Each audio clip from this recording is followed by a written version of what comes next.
My husband and I have been fortunate to be part of medical mission trips to Kajabi, Kenya, and this past summer was our 8th trip to the region. When I'm there, I'm one of 5 or 6 surgeons, and our goal is to repair cleft lips and cleft palates. Our team there also consists of an anesthesiologist, several nurse anesthetists, several nurses, a family practitioner, and other non-medical members. Our first day at Cure Hospital is very busy. As soon as we get there on Sunday morning, we arrive and we unpack. We actually head to the clinic where we can see anywhere from 100 to 130 patients and their families.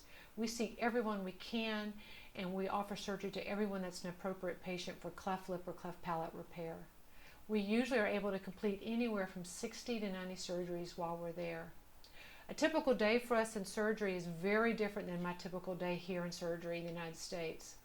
Luckily, one of our non-medical team members gets up as early as 5 a.m. to prepare breakfast for the surgical team, and then after breakfast we head up to the hospital about 7 a.m.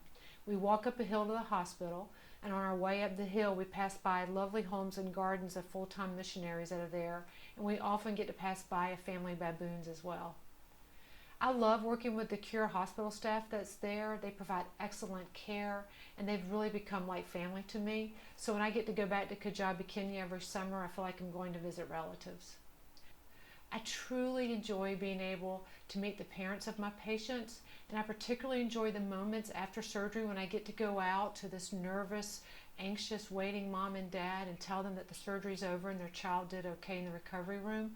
Their responses are so genuine, purely happiness mixed with relief knowing that their surgery's over and their child's okay. It's often a 10 or 12 hour day for us as surgeons, and so after a 10 or 12 hour day we start to walk back to the house where we are staying. We often, when we come out of the hospital this time of day, see a bunch of smaller monkeys running along the roof. My husband and I joke that monkeys over there seem like squirrels to us here in North Carolina. And each evening after dinner, then our team has a team devotion and we get to share stories from the day. Every patient that we meet has a story, whether it's one of traveling for many days to come to the hospital. Some of them walk, some of them come by matatus, which are taxis, some are brought by relatives. It could be a mom thinking that her child's birth defect was her fault. It could be of a patient being ostracized or being picked on, not being able to get a job because of their cleft lip or cleft palate deformity. But then we also hear great stories of joy and gratitude about how excited they are that they found that they had this opportunity to come to Cure Hospital for their surgery, and most importantly, the surgery is given freely to them at no cost. This year I had a very special experience with a family and a patient. This family in the waiting room on Sunday came up to my husband holding a photograph in their hands, and they said to my husband, "Is the doctor in this picture here?"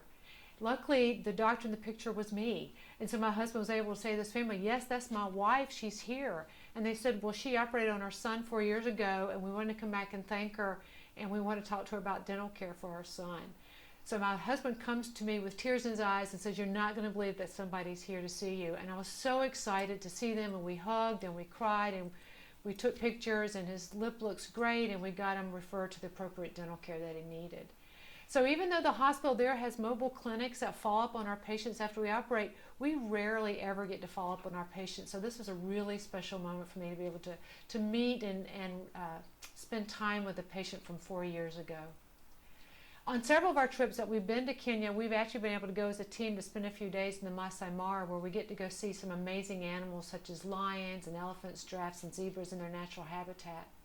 And my husband and I feel really blessed to be able to use our professional skills to help people in a place that might not otherwise have access to the specialty care. Practicing medicine and surgery at these mission hospitals is a fantastic way to share God's love, and we always return back home physically exhausted but spiritually fulfilled.